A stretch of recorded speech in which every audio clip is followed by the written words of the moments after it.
All right, Coach, you want to start us off in opening statement? We got exactly what we thought we would get. I've coached against Conzo's team at Missouri State, coached against them at Tennessee and here, and these teams never change. They got a physicality to them. He's going to coach them aggressively, and those guys stayed with him. When they got 19, we kind of let our guard down, and they never stopped. And, I watched them play against Tennessee, and it was kind of a similar game, 8 or 10 with about, 6, 7 to go. You look at the stat line, I thought first shot defense was tremendous. We couldn't keep them off the boards, especially in the first half. We just got pounded 37-21. But a big stat for our team has been all year long is points off turnovers. And we got 32 of those today, and 13 steals. And Adam just told me during our 4-game winning streak, I think we were averaging 20 points off turnovers and 10 steals. And so with our 1-3-1 and some different defenses, it converts to offense, and that's the only reason really we won today. Questions? Bruce played really well today, especially in his shooting. I mean, how does that change your team, I guess, whenever he plays like that? Like I said, it just makes us more of a worthy SEC team and a team that can help play better in March because of that, because he's got a physical presence. But you can stretch it and go out and make a three. And what did Bruce, he's 3 for 7 from 3 today. I thought every one of his shots, maybe only one was not a great three, but he gave us just a good presence. And, there's a lot of conventional fives out there, centers, and he's a hard matchup if he can just, shoot 35, 39% from 3. KJ goes for 14, but it seems like it's almost more the smaller things that he's doing for you guys that are really helping. How's he just becoming more comfortable on both sides of the ball? Yeah, his aggression, he's really, I thought he naturally tried to rebound today. Even when he didn't get it, he was the one guy that was, when we missed a shot, he was going. TD never really went to the offensive boards at all, and I thought KJ, he only had 4, but I thought his activity level, he guarded better, and he's starting to shoot it better, more comfortably, and that's going to even come more and more as his career goes here. The only thing we got to get KJ to quit doing is turn it over. He just live ball turnovers that convert. So besides that, he's making some progress. Kermit, y'all were down to a 7-point lead at the 4-minute timeout under that, and came out. Brian gets a big shot, then Devontae. What could you talk about that sequence and what you saw there? Yeah, we came out of 2 timeouts. The one when Blake hit the 3, I think the game was 9. We had kind of a set play and told Brian either long roll or skip to the Euro, and then Blake hit it, and then that was a set play for Brian. He made a hard cut, got a good screen, and one dribble pull-up, which kind of in his wheelhouse. So just credit those players. They came out of timeouts and kind of executed, and then Devontae made a big shot. And the biggest thing, we kind of went to our 1-3-1 late just to kind of get time off the clock.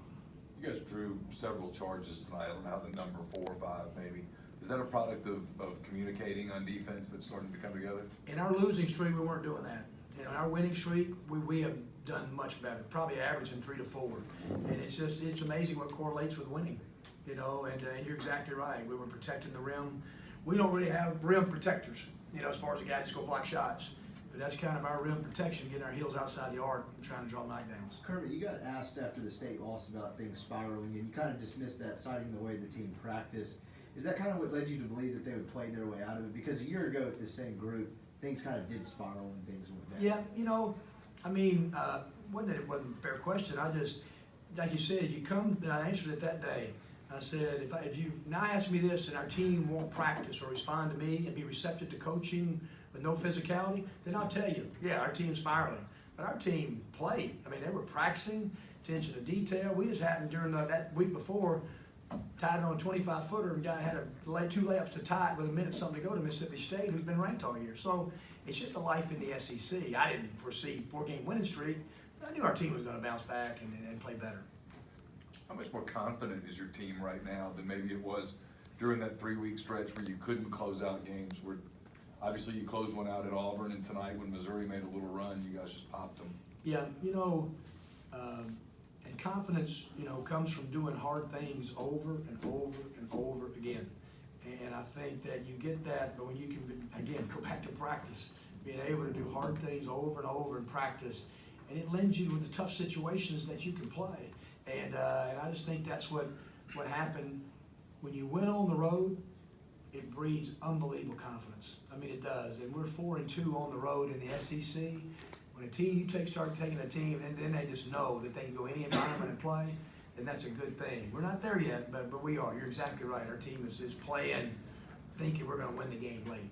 I know it's too early, because there's a lot of basketball left, but you guys play at South Carolina on Tuesday, I think, is that right? Yep. Y'all both 8-4, the winner's gonna be in fourth, the tournament's a few weeks away, there's a double bye. How big is that potentially? It's a big game. Well, it's a big game. I mean, it really is. I mean, I think probably Frank would tell you, I have so much respect for Frank, I think probably Frank and I both know we're not gonna win the SEC regular season championship, our teams, but there's so much to play for. I tell you one thing, these double byes, getting to the quarterfinals, is a big game. So yes, no doubt. I mean, it's, you know, whoever wins that game will be kind of a one game up, have the tiebreaker, you know, and so yes, I mean, there'll still be a lot of basketball left after that, and we got some tough games to go, but I think Frank would tell you the same thing. It'll be a big game, and two teams that are playing well right now. I know they didn't do much tonight, but Zach Naylor and Luis both played a little bit. Did they, with their performance at Auburn, earn your trust a little bit as far as feeling comfortable giving them some minutes? I should have played Luis more tonight. That was my fault, because he's probably about our most natural rebounder, and I should have done that, and that was my fault. Zach came in and kind of gave up an offensive rebound, and you know, I mean, he played so great the other night. Yeah, it does. I got more trust in him, but I should have played Luis more tonight. Kermit, how good was Jordan Geis for them? I mean, he seemed to be the only one that was scoring for them in the second half. That's my first time to play against him. Boy, he's a good player. He has such great footwork. I mean, we don't have rim protectors at the rim, as you see. We block a shot every now and then. So he could get inside our defense and kind of pivot. We were first in the air, and we couldn't really go block a shot. I was so impressed. I'm so impressed with his toughness. He cuts hard. He plays hard. Yeah, he's a really good player.